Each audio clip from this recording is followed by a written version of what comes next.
नमस्कार मित्रों, संस्कृत सेवा 9 के आपके अपने चैनल पर समस्त गुरुजनों, शिक्षक भाइयों एवं शिक्षिका बहनों का आपके अपने YouTube चैनल पर स्वागत करता हूं।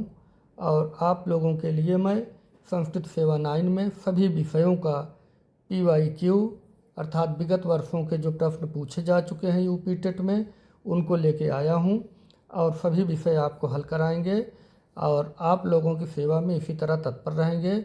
आपकी जो ये 3, 4, 5 जुलाई में पेपर देने जा रहे हैं, उसके पहले सभी विषयों का हम PYQ करा देंगे और जहां ज़रूरत पड़ी व्याख्या रूप से भी प्रश्नों को हल कराएंगे, संस्कृत पूरा हल कराएंगे।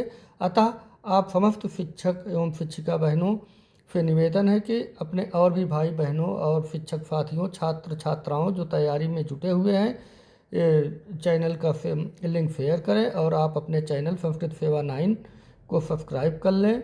तो चलिए हम लोग 30 प्रश्न इस प्रकार से करते हैं। आज आपकी पहली क्लास यूपी टेट की पर्यावरण से मैं प्रारंभ करता हूं। ये 30 प्रश्नों की श्रृंखला है। उसके क्रम में सबसे पहला प्रश्न आपके सम्मुख आया है, कार्बन डेटिंग से संदर्भित है। अब ये पूछ रहे हैं कि कार्बन डेटिंग किससे संदर्भित है। तो मित्रों, पहला विकल्प है इनमें से सभी। श्वेत पट्ट पर लिखने के लिए कार्बन का प्रयोग, प्राचीन स्थलों में मौजूद हड्डियों या सामग्रियों के आयु मापन, चट्टानों की शक्ति मापने के लिए। तो जो विकल्प सही विकल्प है विकल्प सी। तो ये विकल्प सी उत्तर सही। प्राचीन स्थलों में मौजूद हड्डियों या सामग्रियों के आयु का मापन करने के लिए कार्बन डेटिंग किया जाता है। और इसके कहा गया कार्बन डेटिंग के बारे में कि कार्बन डेटिंग को रेडियो कार्बन डेटिंग भी कहा जाता है। कार्बन डेटिंग को रेडियो कार्बन डेटिंग भी कहा जाता है। यह जंतुओं एवं पौधों के प्राप्त अवशेषों, प्राचीन स्थलों में मौजूद हड्डियों या सामग्रियों के आयु मापन की विधि है। इसके लिए कार्बन 14 का प्रयोग किया जाता है। तो चलिए अब हम लोग दूसरा विकल्प देखते हैं। अब ये क्लियर हो गया होगा, कार्बन डेटिंग प्राचीन स्थलों में मौजूद जो हड्डियां या सामग्रियां हैं उनके आयु के मापन के लिए हैं। नेक्स्ट दूसरा प्रश्न, संविधान सभा ने कब राष्ट्रीय गान को अपनाया। 13 नवंबर 1949, 21 नवंबर 1949, 24 जनवरी 1950, 20 जनवरी 1950। तो बिल्कुल सही उत्तर विकल्प सी इसका भी है कि 24 जनवरी 1950 को संविधान सभा ने राष्ट्रीय गान को अपनाया है। संविधान सभा द्वारा राष्ट्रीय गान जन गण मन 24 जनवरी 1950 को ही अपनाया गया था। नेक्स्ट, बायोमैग्निफिकेशन क्या है। बायोमैग्निफिकेशन जीव के आकार में वृद्धि, कंप्यूटर द्वारा चित्र के आकार में वृद्धि, समय के साथ ऊतक में विषैले पदार्थ की बढ़ती सांद्रता। तो बायोमैग्निफिकेशन जो है इसके बारे में थोड़ा सा हम जान लेते हैं कि ये विषैले हानिकारक रसायनों जैसे DDT का आहार श्रृंखला में प्रवेश करना और एक पोषण स्तर से दूसरे पोषण स्तर में बढ़ते चले जाना जैव आवर्धन या बायोमैग्निफिकेशन कहलाता है। तो इस आधार पे सभी नहीं, जीव के आकार में केवल नहीं है ये, क्योंकि विषैले व हानिकारक रसायनों का आहार। तो विकल्प डी सही उत्तर है। समय के साथ ऊतक में विषैले पदार्थ की बढ़ती सांद्रता। बायोमैग्निफिकेशन जब भी आएगा तो आप विकल्प डी लगाइएगा, समय के साथ ऊतकों में विषैले पदार्थ की बढ़ती सांद्रता, यही वाला विकल्प सही है। नेक्स्ट चौथा विकल्प देखिए। चौथे विकल्प में आपका है कि निम्नलिखित में से जैवमंडल का अजैविक घटक नहीं है। अजैविक घटक कौन नहीं है। जैविक अजैविक दो आप लोगों ने पढ़ा है। तो फास्फोरस, कवक, मृदा, प्रोटीन। तो ये सब जैविक घटन, जैवमंडल की बात हो रही है। जैवमंडल में अजैविक घटन कौन नहीं है। तो इसमें कवक जो है ये अजैविक घटक नहीं है। तो अर्थात विकल्प चौथे में बी विकल्प सही है, कवक। पांचवा प्रश्न हम लोग देखते हैं, ग्रीन पीस इंटरनेशनल का मुख्यालय अवस्थित है। ग्रीन पीस इंटरनेशनल का मुख्यालय कहाँ अवस्थित है। नागासाकी, एम्स्टर्डम में, सिडनी में, न्यूयॉर्क में। तो विकल्प बी सही है, एम्स्टर्डम में। क्योंकि ग्रीन पीस इंटरनेशनल एक गैर सरकारी पर्यावरण संगठन है जिसका मुख्यालय नीदरलैंड के एम्स्टर्डम में स्थित है। ध्यान दीजिएगा, मुख्यालय कहाँ पे है इसका, ग्रीन पीस का इंटरनेशनल अर्थात अंतर्राष्ट्रीय मुख्यालय जो है ये नीदरलैंड्स एम्स्टर्डम में स्थित है। ग्रीन पीस इंटरनेशनल का मुख्यालय एम्स्टर्डम में है। एम्स्टर्डम कहाँ है, नीदरलैंड्स में स्थित है। छठे नंबर का प्रश्न देखते हैं, थोड़ा ध्यान से हम लोग देखते चलेंगे जिससे कि हमें भूले ना। घास भूमि क्षेत्र के पारितंत्र के खाद्य श्रृंखला में सबसे उच्च स्तर का उपभोक्ता कौन है। आप लोग ये देख चुके हैं कि उपभोक्ता कौन होता है। तो घास भूमि क्षेत्र में के उच्च स्तर का उपभोक्ता कौन होगा, जो मांसाहारी होता है शेर, ये सबसे उच्च स्तर का उपभोक्ता होता है क्योंकि शाकाहारी को भी खाता है और मांसाहारी को भी खाता है। घास भूमि क्षेत्र के परतंत्र खाद्य श्रृंखला में सबसे उच्च स्तर का उपभोक्ता मांसाहारी ही होता है। नेक्स्ट, प्राथमिक उपभोक्ता, द्वितीयक उपभोक्ता, तो इस प्रकार से आप लोग इसको पढ़े हुए हैं। नहीं अगर पढ़े होंगे तो आप कमेंट करेंगे तो हम इसको अच्छे से क्लास बता देंगे। जो चीज़ आप चाहेंगे कि इस विषय बिंदु पर व्याख्या किया जाए तो हम डायरेक्ट आप लोगों को लाइव आकर के एक वो चीज़ें बता देंगे। वायुमंडल का प्रमुख स्तर जो पृथ्वी के सबसे पास है, तो आप जान रहे हैं कि आंधी तूफान या वर्षा ये सब जो होता है सब क्षोभ मंडल में ही होता है। तो सबसे पास वायुमंडल पृथ्वी के पास सबसे क्षोभ मंडल ही है। इसके बाद दूसरे पहले नंबर पे, मतलब पृथ्वी के नज़दीकी की दृष्टि से पहले पे हो गया, दूसरे समताप हो गया, फिर तीसरे पे हो गया और चौथे पे आयन मंडल हो गया। क्योंकि जो वायुयान किस मंडल पे उड़ती है, समताप मंडल पे उड़ती है। तो क्योंकि क्षोभ मंडल पृथ्वी के सबसे पास स्थित वायुमंडल का निचली परत है, सभी मौसमी घटनाएं इसी मंडल में होती हैं। अगर ये भी पूछ लिया सभी मौसमी घटनाएं कहाँ होती है, क्षोभ मंडल में होती है। आइए आठवां प्रश्न हम लोग देखते हैं। भारतीय संसद द्वारा जैव विविधता अधिनियम पारित किया गया था। तो जैव विविधता अधिनियम कब पारित किया गया था, 11 दिसंबर 2002, 16 अक्टूबर 1990, 10 दिसंबर 1980, 11 मई 1972। तो देखिए, भारतीय संसद द्वारा जैव विविधता अधिनियम 11 दिसंबर 2002 को पारित किया गया था। जैव विविधता अधिनियम, विकल्प ए सही उत्तर है। 11 दिसंबर 2002 को जैव विविधता अधिनियम पारित किया गया था। 9वें प्रश्न की ओर बढ़ते हैं हम लोग। निम्नलिखित में से कौन सी कृषि करने की प्रक्रिया पर्यावरण संरक्षण में सहायक है। कृषि करने की प्रक्रिया पर्यावरण संरक्षण में सहायक है। तो जो जैविक खेती है बिल्कुल ये सही उत्तर है, क्योंकि अधिक उपज वाली किस्म की खेती नहीं, शिफ्टिंग खेती भी नहीं, ग्लास हाउस में पौधा भी नहीं, जैविक खेती का विकल्प ये सही उत्तर है।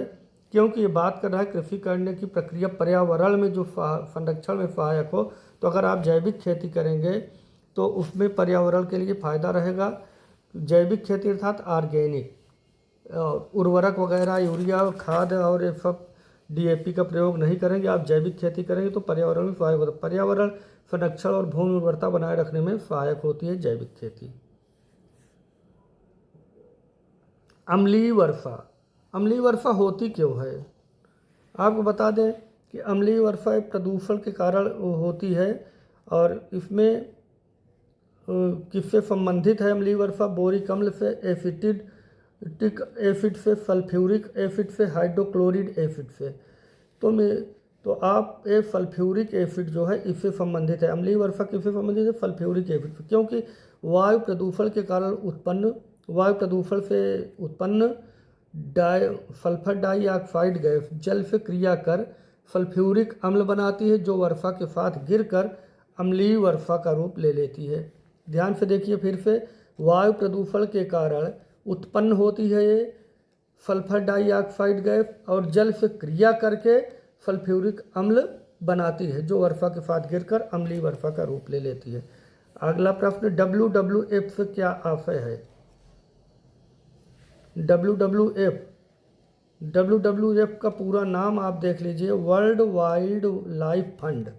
World world world wild life fund है। इसकी स्थापना 1961 में हुई थी। इसका प्रतीक जाइंट पांडा है, जाइंट पांडा है, अर्थात इसका आप है world wild life, world wild life 1961 में इसकी स्थापना हुई थी। इसका प्रतीक जाइंट पांडा है। फूलों की घाटी, बहुत अच्छा ही प्रश्न है। फूलों की घाटी कहाँ अवस्थित है? सिक्किम में, जम्मू कश्मीर में, हिमाचल प्रदेश में, उत्तराखंड में। तो बिल्कुल सही उत्तर है ए, उत्तराखंड में। फूलों की घाटी उत्तराखंड में अवस्थित है। नेक्स्ट प्रश्न, भारत में निम्नलिखित में से कौन सी एजेंसी मुख्य रूप से प्रदूषण के मापन से संबंधित है? तो प्रदूषण मापन संबंधित कौन सी एजेंसी है? केंद्रीय जल आयोग, green tribunal, survey of India. Bharat में निम्नलिखित में से कौन सी एजेंसी, चूँकि भारत की बात कर रहे हैं कि भारत में, तो केंद्रीय प्रदूषण नियंत्रण बोर्ड। आप देखते हो कि कहीं कहीं बोर्ड लगा रहता है नदी या गंगा नदी के किनारे, केंद्रीय प्रदूषण नियंत्रण बोर्ड। ये भारत में केंद्रीय प्रदूषण नियंत्रण बोर्ड CPCB का मुख्य रूप से वायु, जल और ध्वनि प्रदूषण के मापन और नियंत्रण से संबंधित शीर्ष संस्था है। तो बिल्कुल सही उत्तर है सी, केंद्रीय प्रदूषण नियंत्रण बोर्ड। आगे चलिए, ये भी जो भी प्रश्न हम आपको हल करा रहे हैं बहुत ही महत्वपूर्ण प्रश्न है, वेरी वेरी इंपॉर्टेंट प्रश्न है। इन सभी प्रश्नों को आपको करके जाना है और ये आपके काम के हैं। कोटोपैक्सी एक जागृत ज्वालामुखी है जो अवस्थित है कहाँ पे? कोटोपैक्सी कहाँ पे ये ज्वालामुखी अवस्थित है? एंडीज में। एंडीज विकल्प भी सही होगा, क्योंकि कोटोपैक्सी एंडीज पर्वतमाला पर स्थित एक सक्रिय ज्वालामुखी है जो दक्षिण अमेरिका के इक्वेडोर देश में स्थित है। कहाँ है? दक्षिण अमेरिका के इक्वेडोर देश में स्थित है। इसे एंडीज कह सकते हैं आप लोग कि कोटोपैक्सी एक जागृत ज्वालामुखी कहाँ स्थित है? एंडीज। और यह है कहाँ? दक्षिण अमेरिका के इक्वेडोर देश में स्थित है। नेक्स्ट प्रश्न, संस्कृत सेवा 9 के चैनल पे आप लोगों का स्वागत है। अगर किसी भी प्रकार की समस्या है तो ये जो नंबर दिया गया है इसके नंबर पे आप लोग इसके व्हाट्सएप कर सकते हैं। ये जो मोबाइल नंबर है, कोई भी समस्या का समाधान आपको यूपी टेट के पढ़ाई संबंधित हो, आप इस पर मैसेज करेंगे, आपको समाधान मिलेगा। तिब्बत की सांगपो नदी भारत में जानी जाती है, किस नाम से जानी जाती है? तिब्बत की जो एक सांगपो नदी है भारत में किस नाम से जानी जाती है? सिंधु, यमुना, ब्रह्मपुत्र, गंगा। तो जो तिब्बत से आई हुई नदी है ये ब्रह्मपुत्र के नाम से जानी जाती है भारत में। विकल्प भी सही है, क्योंकि तिब्बत में सांगपो के नाम से बहने वाली नदी को भारत असम में ब्रह्मपुत्र नाम से जाना जाता है। अरुणाचल प्रदेश में इसे दिहांग कहते हैं, अरुणाचल प्रदेश में इसे दिहांग कहते हैं। निम्न में से कहाँ आर्सेनिक द्वारा जल प्रदूषण अधिक होता है?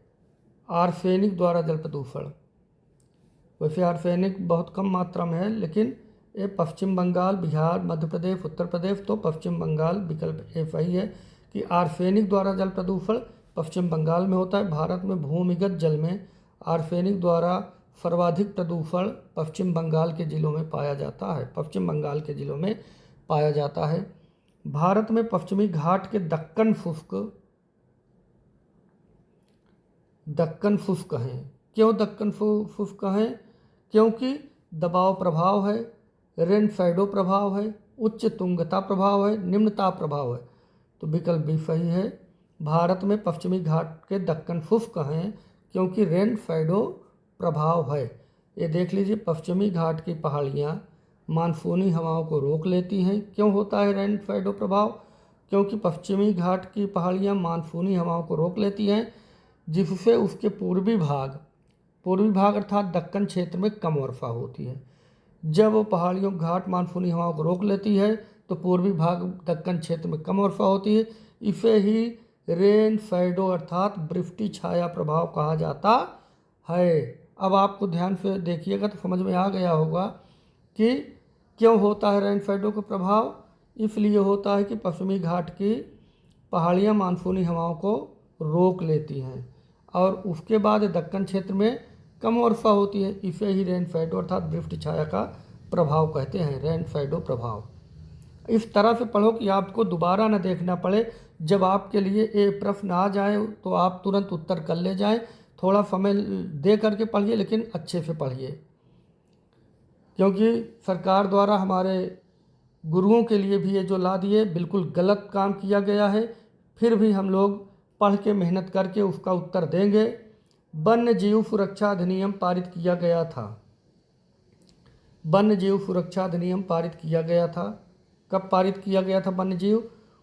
1975, 1962, 1960। तो विकल्प बी सही उत्तर है। 1972 में है। वन्य जीवों के संरक्षण और उनके अवैध शिकार को रोकने के लिए भारत सरकार द्वारा 1972 में वन्य जीव संरक्षण अधिनियम पारित किया गया।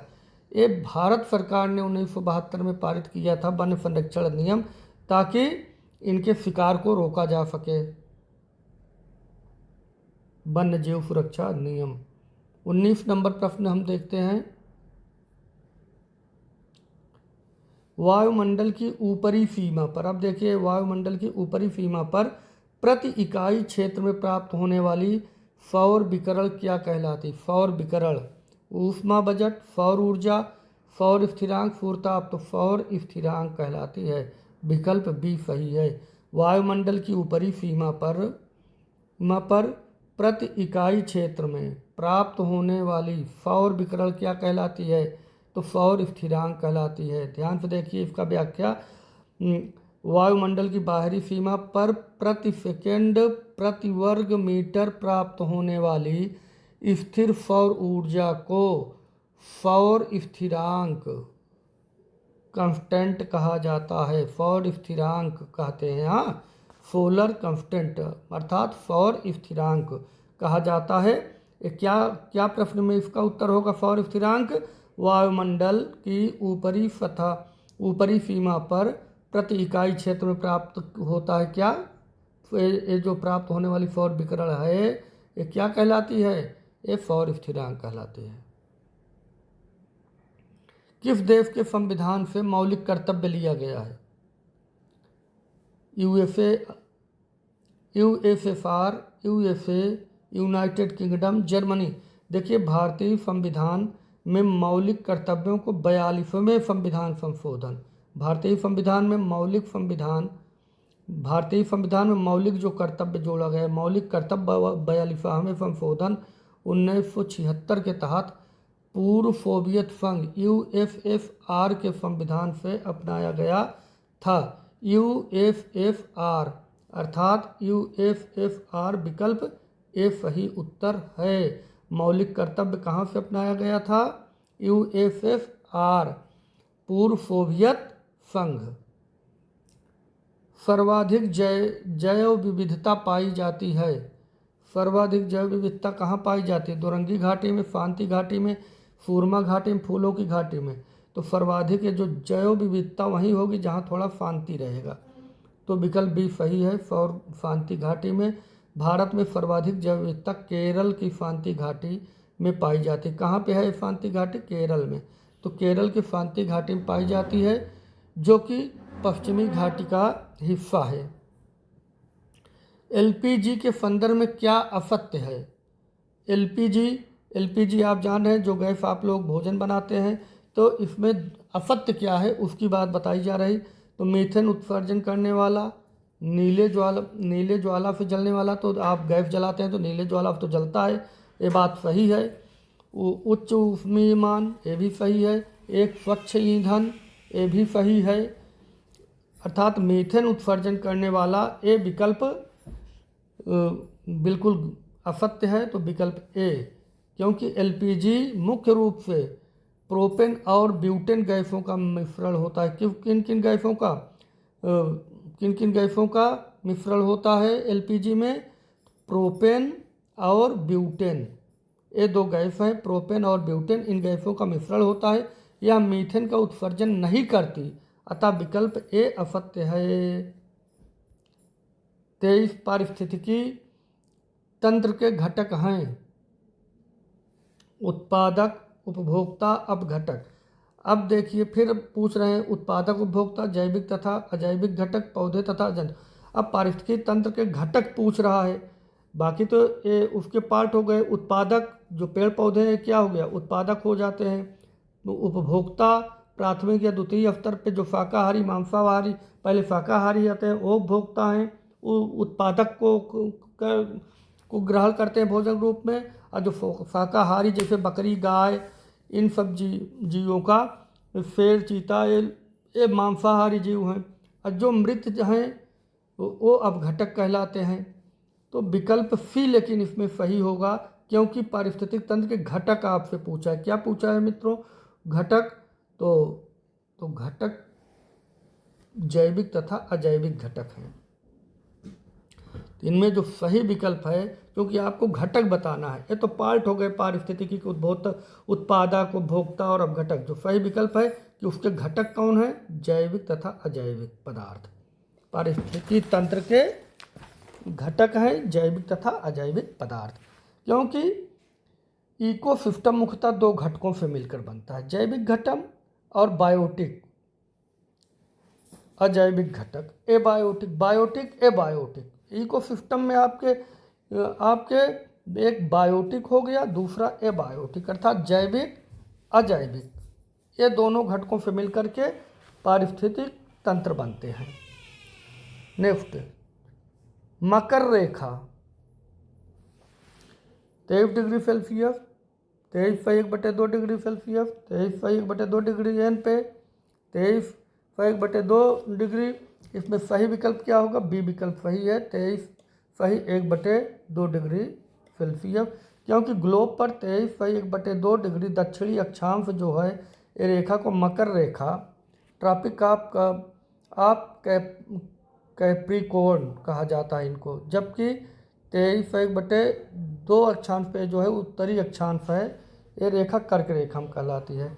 तो क्योंकि हमको मकर रेखा के बारे में देखना है, तो मकर रेखा आपका बी विकल्प सही होगा, 23/2 डिग्री ये अक्षांश पे है। ठीक है। 25 नंबर विकल्प जो है, ये इकोसिस्टम शब्द का प्रयोग पूछ रहे हैं कि सर्वप्रथम किसने किया था। तो इकोसिस्टम का शब्द का प्रयोग डॉक्टर बिटाकर, डॉक्टर ऊडम, डॉक्टर एजी टॉम्फले, डॉक्टर आर.डी. मिश्रा। तो डॉक्टर एजी टॉम्फले, इसको मत भूलिएगा क्योंकि ये पूछा जाता है। ये बहुत ही इम्पोर्टेंट महत्वपूर्ण प्रश्न है कि सर्वप्रथम प्रयोग किसने किया था। तो डॉक्टर एजी टॉम्फले ने किया था। 1935 में प्रसिद्ध वनस्पति शास्त्री एजी टॉम्फले ने सर्वप्रथम इकोसिस्टम मतलब पारिस्थितिक तंत्र शब्द का प्रयोग किया था। इस शब्द का प्रयोग एजी टॉम्फले ने किया था।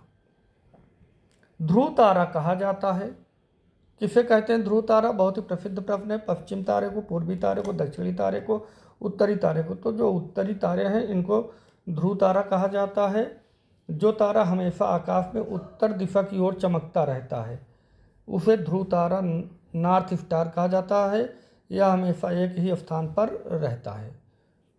भारत में प्रोजेक्ट टाइगर का प्रारंभ किया गया था। प्रोजेक्ट टाइगर का प्रारंभ कब किया गया था, तो 1985, 1981, 1973, 1972। सही विकल्प है आपका 1973 में। भारत में प्रोजेक्ट टाइगर का प्रारंभ किया गया था 1973 में, क्योंकि बाघों की संख्या के घटाव को रोकने के लिए, बाघों की घटती संख्या को रोकने के लिए, उनके संरक्षण के लिए 1973 में जिम कॉर्बेट नेशनल पार्क से प्रोजेक्ट टाइगर की शुरुआत की गई थी। कहाँ की गई थी, 1973 में जिम कॉर्बेट नेशनल पार्क से, जिम कॉर्बेट नेशनल पार्क से की गई थी। ये प्रोजेक्ट टाइगर की शुरुआत 1973 में की गई थी। कान्हा राष्ट्रीय उद्यान भारत के किस राज्य में स्थित है। कान्हा राष्ट्रीय उद्यान, ये भी इम्पोर्टेंट प्रश्न है, आप इनको देखिए ध्यान से। गुजरात, तमिलनाडु, मध्य प्रदेश, पश्चिम बंगाल। तो विकल्प सी सही होगा। मध्य प्रदेश में कान्हा राष्ट्रीय उद्यान भारत के किस राज्य में स्थित है? मध्य प्रदेश में है। कान्हा राष्ट्रीय उद्यान मध्य प्रदेश में स्थित है। यह बाघों और बारहसिंघा, आप सुने होंगे, बारहसिंघा के दलदल का हिरण के संरक्षण के लिए एक विशेष रूप से प्रसिद्ध है। यह बाघों और बारहसिंघा के लिए विशेष रूप से प्रसिद्ध है कान्हा राष्ट्रीय उद्यान, जो कि मध्य प्रदेश में है। 29 नंबर प्रश्न पे हम लोग पहुंच चुके हैं, जो कि बहुत ही अच्छे प्रश्न हैं। इनको आप लोग परीक्षा के पहले जो भी हम करा रहे हैं आप लोग करते चलिएगा। लखनऊ समझौता 1916 किन दो के मध्य हुआ था? तो नरम दल व गरम दल के मध्य, ब्रिटिश व भारतीयों के मध्य, हिंदू मुस्लिम के मध्य, कांग्रेस व मुस्लिम लीग के मध्य। तो कांग्रेस और मुस्लिम लीग के मध्य लखनऊ समझौता 1916 में हुआ था। 1916 का लखनऊ समझौता मुख्य रूप से भारतीय राष्ट्रीय कांग्रेस और ऑल इंडिया मुस्लिम लीग के बीच हुआ था। इसी अधिवेशन में कांग्रेस के नरम दल और गरम दल पुनः एक हुए थे। नरम दल और गरम दल इसी अधिवेशन में एक हुए थे, इसलिए बहुत ही महत्वपूर्ण प्रश्न हुआ था, क्योंकि लखनऊ समझौता में ही नरम दल और गरम दल एक हुए थे 1916 में। इसमें विकल्प डी सही है, कांग्रेस और मुस्लिम लीग के मध्य हुआ था, इसमें नरम दल और गरम दल एक हुए थे। आइए आज का अंतिम सवाल हम लोग देखते हैं। जंगली गधों का अभयारण्य कहाँ है? जंगली गधों का अभयारण्य कहाँ है? तो जंगली गधों का अभयारण्य वाइल्ड लाइफ सैंक्चुअरी गुजरात राज्य के कच्छ के रण में स्थित है। गुजरात राज्य में कच्छ के रण में स्थित है। तो देखिए यहाँ विकल्प में गुजरात कहाँ है, तो विकल्प ही सही है। तो इस प्रकार से मित्रों हम कहेंगे कि आप अपने